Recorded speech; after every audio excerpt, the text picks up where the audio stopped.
এদিকে বেগম খালেদা জিয়ার মুক্তিতে উচ্ছ্বাস প্রকাশ করেছেন সাধারণ মানুষ। প্রিয় নেত্রীকে এমন মামলায় জড়িয়ে হয়রানি ও অপদস্থ করে ক্ষোভ প্রকাশ করেন তারা। সারা বাংলাদেশের মানুষ তাকিয়েছিল বেগম খালেদা জিয়ার দিকে, যে যদি দেশের একটা পরিবর্তন আসে সুনিশ্চিত খালেদা জিয়া মুক্ত পাবে। কারণ খালেদা জিয়াকে মিথ্যা মামলা দিয়ে এই দীর্ঘ 10টি বছর কারাগারে রেখেছিল এই স্বৈরাচারী সরকার শেখ হাসিনা।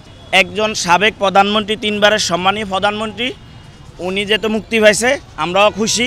দেশটা স্থিতিশীল হোক, দেশটার অর্থনীতি বাড়ুক। খালেদার জন্য আমরা খুশি, আল্লাহর কাছে চাই তা জানি আবার ক্ষমতা আসতে পারে। মৃত্যু সজ্জা পর্যন্ত গেছে এই দেশে থেকে, কিন্তু মৃত্যু অবধারিত থাকলেও উনি এখানেই থাকতেন, যেটা আমরা ভাবতেছি, বুঝতেছি। ওনার সুস্থতা কামনা করি এবং উনি নির্বাচনে আসুক। কালকে বিজয় দিবসের পরে আজকেও খালেদা জিয়ার মুক্তি জনমনে একটা স্বস্তির নিঃশ্বাস। আর মুক্তভাবে উনিও যেভাবে নিঃশ্বাস নিচ্ছে, এই জেনারেশন বলেন বা জেন জেড বলেন বা জেন জি যারা বলেন, তারাও মুক্তভাবে নিঃশ্বাস নিতে পারছে। প্রতিহিংসা যা হয়ে গেছে এগুলি নিঃশেষ হয়ে আমরা সামনে একটা সোনার বাংলা দেখতে চাই, যেখানে হিংসা থাকবে না, মারামারি থাকবে না, একদম সুন্দর সুশৃঙ্খল একটা আমরা দেশ দেখতে চাই। ওনার দীর্ঘায়ু কামনা করি, আল্লাহ যেন ওনাকে দীর্ঘ নেক হায়াত দান করেন।